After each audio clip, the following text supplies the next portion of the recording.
good coming back there. See, like, there's one. See the short little blonde haired lady over there? She's from that's Patty Murray from Washington. So you're probably gonna cross the street and walk up to her.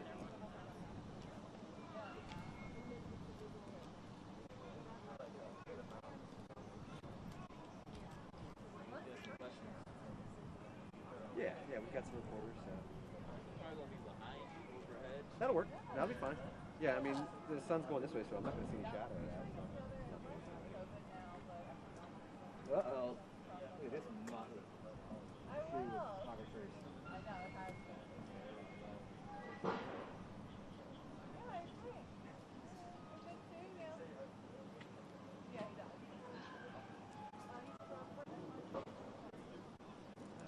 What do we got? Here comes okay, we get some senators here. He's right here. Yeah. Governor Murray. Good seeing you.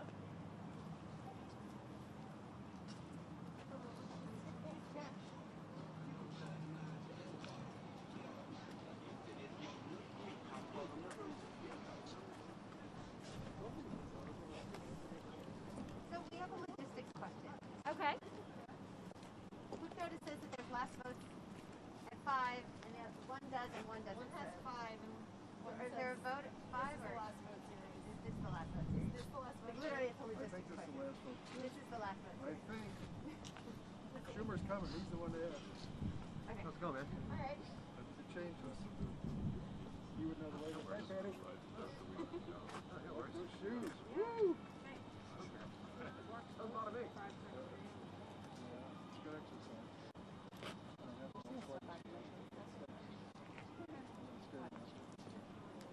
So you'll mark this one. Republican opponents for an editorial. So ours says a potential 515 vote.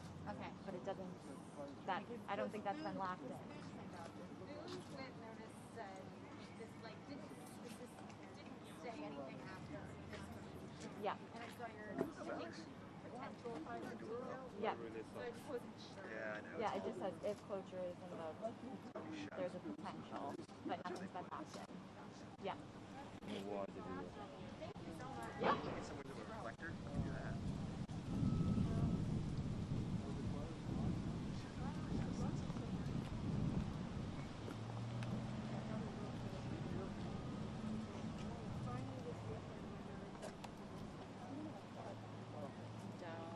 I don't know.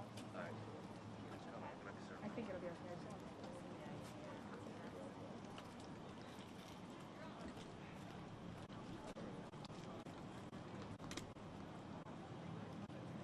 Is this a swamp Trump wants to get rid of?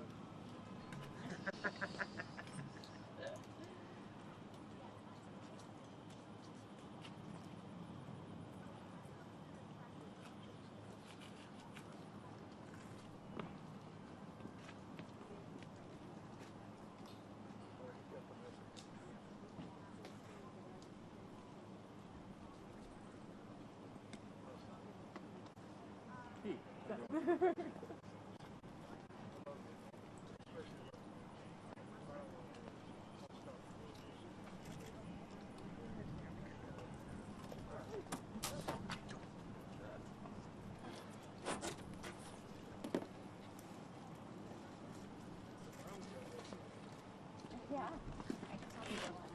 Okay, everybody. I learned to say everybody. Hello, everybody. Who used to say that? Hello, everybody. First day. Harry Reid. We always say everybody. Okay. Whoa. No, Debbie's in Michigan with Vice President, soon to be elected, Vice President Harris. Okay, good afternoon, everybody. Thank you for being here. I'm proud to be joined by my colleagues in our caucus and our leadership team, Dick Durbin and Patty Murray. Now, right over there, thousands have come to the steps of the highest court to pay tribute to Justice Ginsburg. She was an amazing lady, and it is in a male-dominated world of all these legal giants, she was smarter than they were, she was more persistent than they were, and she accomplished much more than they did. And I admire her, and I come from her neighborhood, and as a neighborhood boy, we feel pride in someone doing so much in our neighborhood. We both are graduates of James Madison High School, Brooklyn, New York. So my colleagues, so many have paid tribute to come to the steps of the highest court to pay tribute to Justice Ginsburg. But my Senate colleagues have paid tribute as well, but in words only, empty words, because their actions haven't. Republican Majority Leader McConnell likes to say he's a Senate institutionalist. Nothing could be further from the truth. He has defiled the Senate in recent history. Leader McConnell's actions may now very well destroy the institution of the Senate. If Leader McConnell presses forward, the Republican majority will have stolen 2 Supreme Court seats, 4 years apart, using completely contradictory rationales. This was McConnell's rule when Merrick Garland was nominated by President Obama. The American people should have a voice in the selection of their next Supreme Court justice. Therefore, this vacancy should not be filled until we have a new president. Certainly isn't applying now. Leader McConnell has basically decided the rules don't apply to Republicans, even their own rules. It's just brute political force. If that becomes the standard in the Senate, how can we expect to trust the other side again? Why should the American people trust the Republican senators to do anything they say when they are proving right now that their speeches mean nothing the moment the shoe is on the other foot? Senate Republicans should heed Leader McConnell's own words from 2013. Quote, he said, "You'll regret this, and you may regret this a lot sooner than you think." The American people don't want Republicans to move forward with a confirmation. They know this is wrong. A Reuters poll recent showed 62% of Americans said the vacancy left by Justice Ginsburg's passing should be filled by the candidate who wins on November 3rd. The next Supreme Court justice, of course, we know, could change the complexion of the court for a generation, and their decisions will touch every aspect of American life. But if Republicans say, the heck with it, we don't care about anything, the rules, the Senate, the institution, and just move forward, everything Americans value hangs in the balance. Health care, protections for pre-existing conditions, women's rights, gay rights, workers' rights, labor rights, voting rights, civil rights, climate change, and so much else is at risk. The entire Affordable Care Act and protections for up to 130 million Americans with pre-existing conditions hangs in the balance. A woman's fundamental constitutional right to make her own medical decisions, the right to choose, for the first time in decades, hangs in the balance. The right of workers to organize and collectively bargain for fair wages hangs in the balance.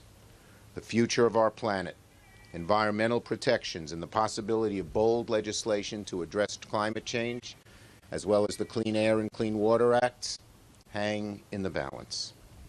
Voting rights and the right of every American citizen to have a voice in our democracy hangs in the balance.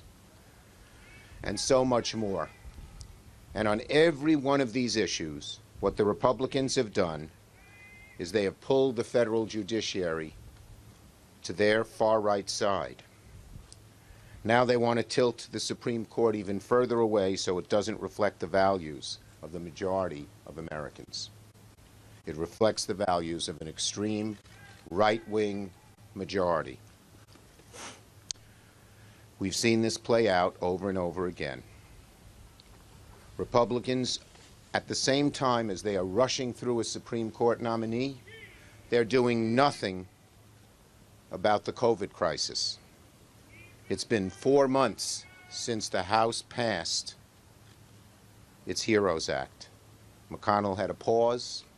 He wanted to assess the situation.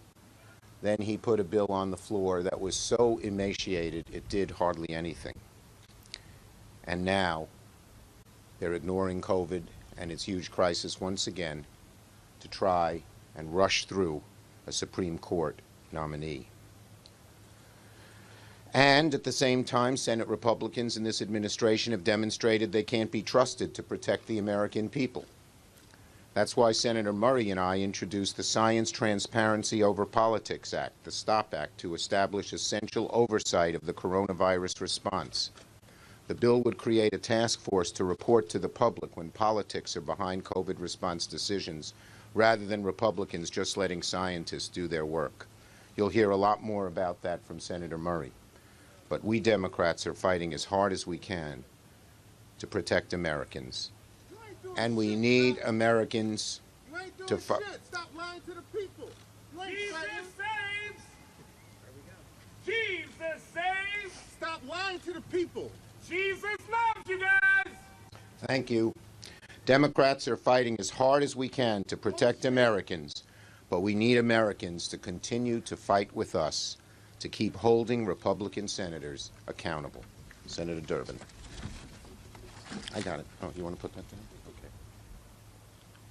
I want to thank you, Senator Schumer. When we used to do tours of the Capitol, people would point out one of the rooms in there and say, that's the Senate. But they were wrong. It's just a room. The Senate is 100 men and women who come together with a constitutional responsibility. And the only way that they can actually be a Senate is if they have some basic understandings. Understandings of history, tradition, the rules, and mutual respect. What we see happening in the Senate today with Senator McConnell's decision to reverse his position of 4 years ago and to push through the vacancy-filling nominee of the Trump administration is really an assault on all of those things: history, tradition, rules, and the mutual respect of the United States Senate.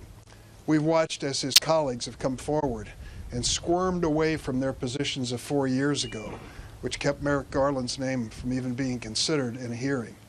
And here today we face another issue, not just who's going to win this verbal battle over how to choose the nominee to fill the vacancy, but who is going to lead on this Supreme Court across the street. Most of the people I represent in Illinois know the Supreme Court's important, but if you ask them why is it important to you personally, they'd be a little hard-pressed to come up with an answer. There is an easy answer today. Because we have 20 million Americans who are protected by the Affordable Care Act, we know that this protection is at risk in the Supreme Court, and the Supreme Court majority is at risk for the tactics of Mitch McConnell. We also know the protection on pre-existing conditions is particularly relevant today. In the middle of this COVID-19 crisis, over 6 million Americans have already been diagnosed as positive. Some of them will be lucky and get over it and go right about their business. Many will carry problems with them for a long period of time.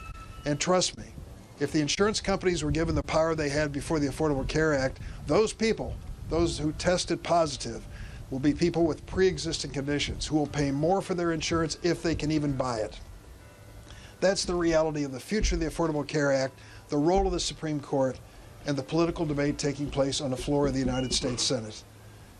What's at stake here is not just the Senate and not just the Supreme Court, but whether or not we will stand up for the history, rules, and traditions of the Senate, and most importantly, for mutual respect of members. What Senator McConnell is putting the Senate through now is so destructive. For those of us who've been there for a while, we knew a different Senate under different leadership. We need to return to that. If the American people are going to have their respect restored in this institution, in this government, and the decisions we make, we have to prove it. And we do it by living up to our word of 4 years ago and saying that this president shall not choose the nominee to fill the vacancy, but the next president, whoever it may be, will have that opportunity. Senator Murray. Hey, Senator, we might want to do a little cleaning.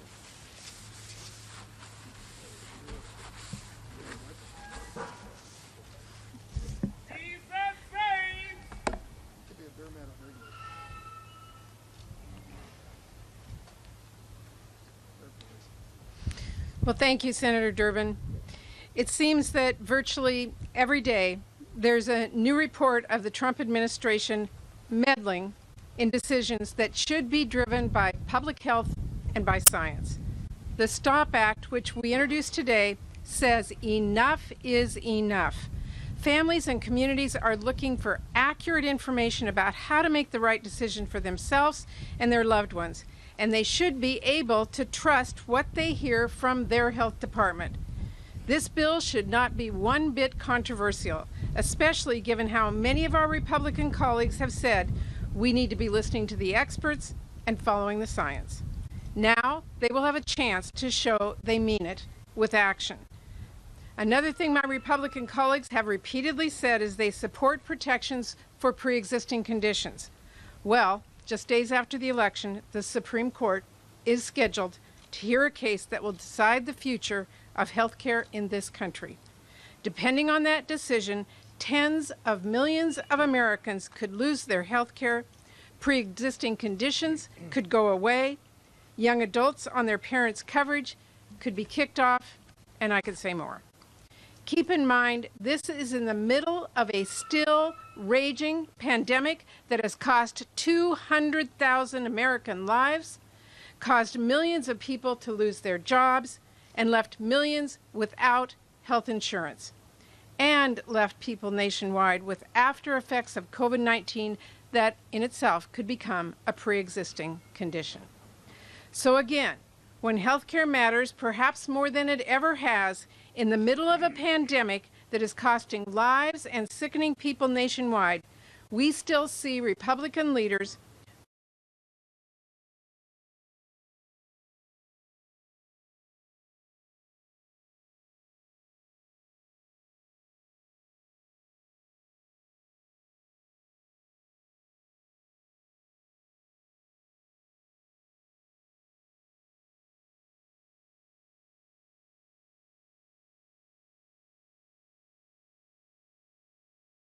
on to the Supreme Court through a highly partisan process, as people in this country today are already casting their ballots in the upcoming election.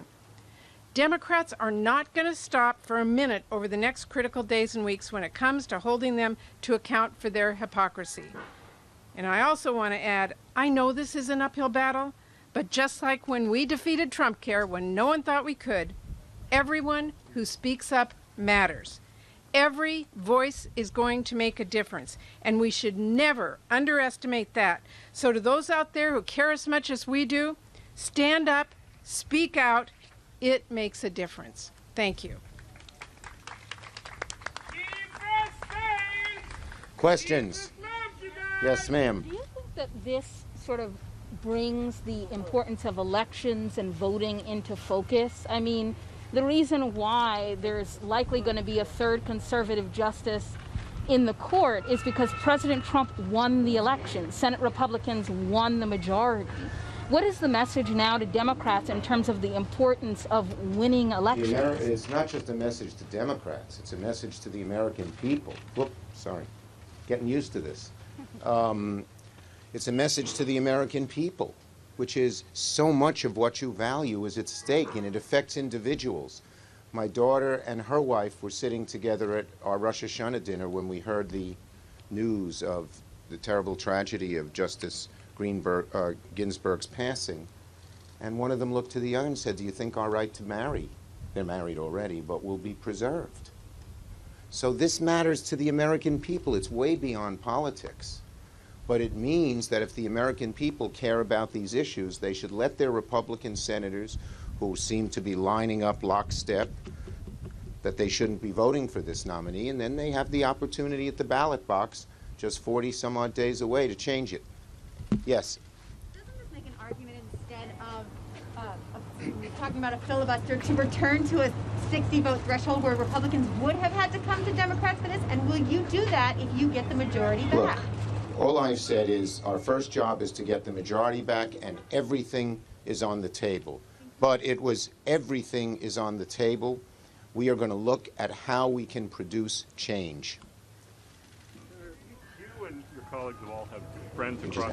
You have friends across the aisle, colleagues that you work with across the aisle. Obviously, you disagree on a lot of things. All of them, except for a couple, are signing on to this. Does this affect relationships within the Senate across the aisle? Well, it's hard, particularly to so many who spoke so strongly before, led by Senator McConnell, but including Senator Graham, when they do such an about-face on such an important issue that's so dramatically contradictory. It makes it hard. Look, we'll always have to try, and but it's created a lot of mistrust and ill feeling in a way that I haven't seen it occur in the Senate in a very long time. Didn't Democrats do an about-face as well? You tweeted out 4 years ago that the Senate has confirmed 17 schools justices in presidential election years. Hashtag do your job. Look, just look at. Yeah, just look at that. It's McConnell who's changed the rules, not us. Did the Senate move too fast when they confirmed Justice Ginsburg in just 50 days? Did the Senate move too fast when they Well, I'd confirmed have to go Justice over the Ginsburg? history there, but it wasn't on the eve of an election like this is. Why does that matter? Why does that matter? Go ahead, next question. Do you worry at all that your language about everything is on the table could be used against some of your Democratic Senate candidates? Everything is on the table. My Senate Democratic colleagues and candidates know America needs some change, and we're going to figure out the best way to do it. You don't worry the Republicans Yes, could still next. be lying there? Is there any nominee that President Trump could put forward that Senate Democrats would eventually be able to get behind? Well, you know, right now they come from the list of the Federalist Society, which has some very strict strictures, and that makes it very, very difficult, but you'd have to wait and see each nominee. The names we've heard are not acceptable at all, not even close. Nope, let's yes, last question. Why did Democrats invoke the 2-hour rule today? We invoked the 2-hour rule because we can't have business as usual when Republicans are destroying the institution, as they have done, and that's why we invoked the 2-hour rule. Thank you, everybody. Jesus saves! Jesus saves! Jesus Christ loves you guys! Hey, I got the answer, everybody, to all life's problems. His name is Jesus Christ. Look at me, I'm an African American. I'm talking about a Jew born in Israel. His name is Jesus, and he loves you guys. I want to see all y'all in heaven. And the only way you can come to heaven is through the shed blood of Jesus. Jesus saves. Does anybody want to pray for our nation? Anybody want to pray for our nation? Anybody want to join me in prayer for our nation? We need God. We need prayer. Jesus saves. Jesus saves. Jesus Christ loves you guys.